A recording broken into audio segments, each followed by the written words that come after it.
House Minority Leader Kevin McCarthy calling for legal safeguards to stop presidents from depleting our strategic petroleum reserve for political purposes.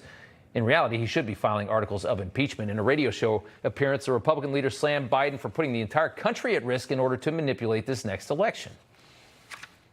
The strategic petroleum reserve was designed for an emergency time period. He's using it trying to manipulate an election. He has just jeopardized the American people.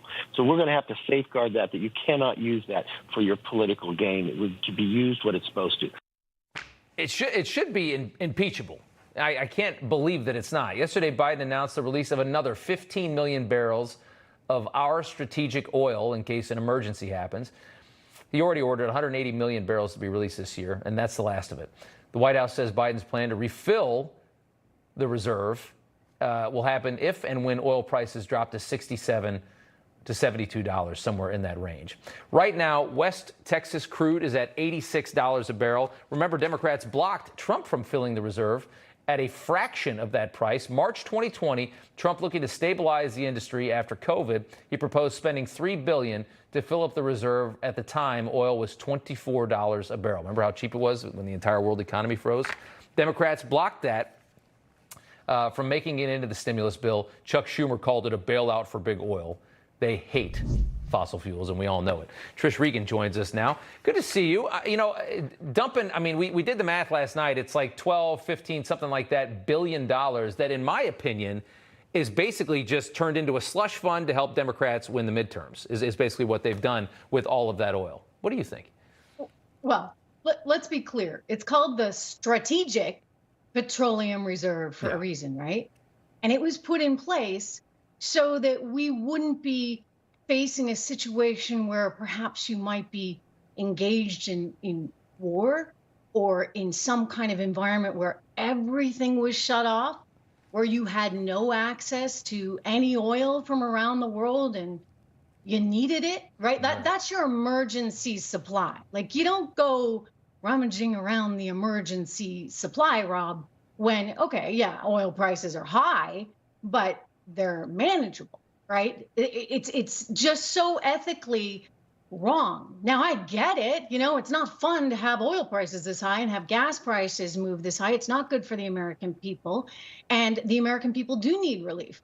But there's ways to do it. Yeah, well. And ways they should have done it that have nothing to do with tapping the reserve that's there for emergency use. It means let's get smart about our own energy policy. Let's have an energy policy. Let's go for green. Fine. You guys do that. I know you want it. Go for it. Nothing against it. They arbitrarily do what you need to do to protect the American people in the interim. They arbitrarily drove the prices up for political reasons because they wanted to appease environmentalists, the lobby, the green lobby that put them in office.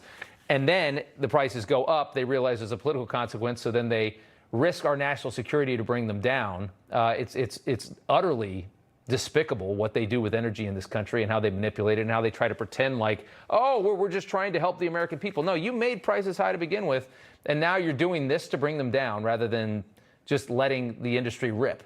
It's incredible. You're right, and it's very frustrating, and it's hard to watch because, to me, we should expect much more from leadership, right? Leadership should be there to help stabilize our economy, to prevent inflation like we're seeing right now, as well as to keep us physically safe. These are some sort of basic things. And when you look at what's going on at the border, you look at what's going on internationally, you look at the whole defund the police movement, it feels like we're not so safe. And then you look at what's going on the inflation front, Rob, we've got a serious problem, and it's not going to be fixed easily. I think we're looking at potentially a lost decade.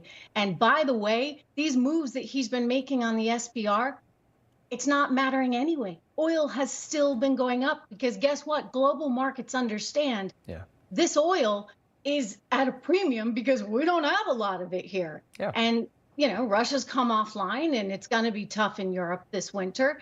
And I would say the one big takeaway that we should all remember here is look at the vulnerable spot Europe has been put into because it was too reliant on another country, in this case, Russia, for its natural gas, its energy supply. Yeah. Let's not make that mistake. Let's do what we can. Let's be sensible. And let's not put the American people at risk of having some really tough times. I mean, drill here and do your green energy thing too. And we're picking away at the reserves when we've got all these other countries emboldened too. And if you don't think that they're paying attention to that, I mean, we're doing all the worst possible things. Our military is not in a good place. We talked about it last night with Michael McCall. We're running down our reserves. It's like, I mean, if anybody wanted to pick a fight, now probably wouldn't be that bad of a time to do it. I want to talk about the economy for a second before I let you go. Jeff Bezos, just the latest corporate leader, sounding off on what could be a big recession coming. Goldman Sachs CEO saying there's a good chance of a recession. Bezos tweeting out, the probabilities in this economy tell you to batten down the hatches. You know, we've looked at this over the last several months. Every week or two, we kind of reanalyze it, and it seems like the outlook is worse. Every single time, it just looks worse and worse and worse, and it's just kind of back building for that moment when it hits. What do you expect? I think it's going to be really bad. I don't think there's any way to avoid it at this point. You have a Federal Reserve that needs to get this money out of the system. Don't forget, they put roughly $7 trillion in from March 2020. That's historic. I mean, we've never, ever flooded our economy with so much money.